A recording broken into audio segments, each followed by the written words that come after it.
வாங்க புடலங்காய் ஃப்ரை செய்யலாம். வாங்க புடலங்காய் ஃப்ரை பண்ணுறது எப்படின்னு பார்க்கலாம். அதுக்கு ஃபஸ்ட்டு நம்ம புடலங்காவை மேல் தோல் சீவிட்டு அது உள்ளே இருக்க வேஸ்டெல்லாம் எடுத்துட்டு இது மாதிரி கட் பண்ணிக்கலாம். வாங்க இப்போ இதுக்கு மசாலா சேர்த்துக்கலாம். 2 ஸ்பூன் மிளகாய் தூள், 2 ஸ்பூன் கடலை மாவு, 2 ஸ்பூன் கார்ன்ஃப்ளவர் மாவு, 1 ஸ்பூன் கரம் மசாலா, 1 ஸ்பூன் மஞ்சத்தூள்,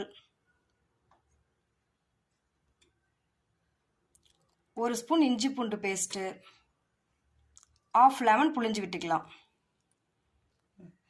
இப்போ லைட்டாக தண்ணி சேர்த்துட்டு மிக்ஸ் பண்ணிக்கலாம். இப்போ இந்த ஸ்டேஜில் உப்பு சேர்த்துட்டு மிக்ஸ் பண்ணி விட்டு 10 நிமிஷம் கழித்து பார்க்கலாம். இப்போ பாருங்கள், 10 நிமிஷம் கழித்து கடாயை அடுப்பில் வச்சு சூடு பண்ணிவிட்டு எண்ணெய் ஊற்றிக்கலாம். இப்போ பாருங்கள், எண்ணெய் சூடாயிருச்சு. இப்போ பொரிச்சு எடுத்துக்கலாம்.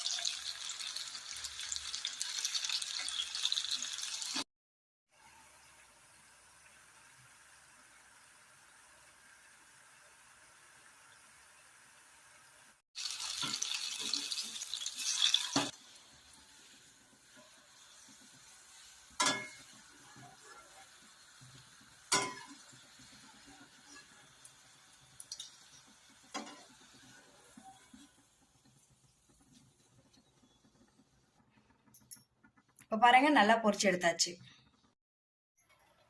உங்கள் வீட்டில் செஞ்சு பாருங்க. உங்களுக்கு பிடிச்சிருந்தா லைக் பண்ணுங்க, ஷேர் பண்ணுங்க, கமெண்ட் பண்ணுங்க. மறக்காம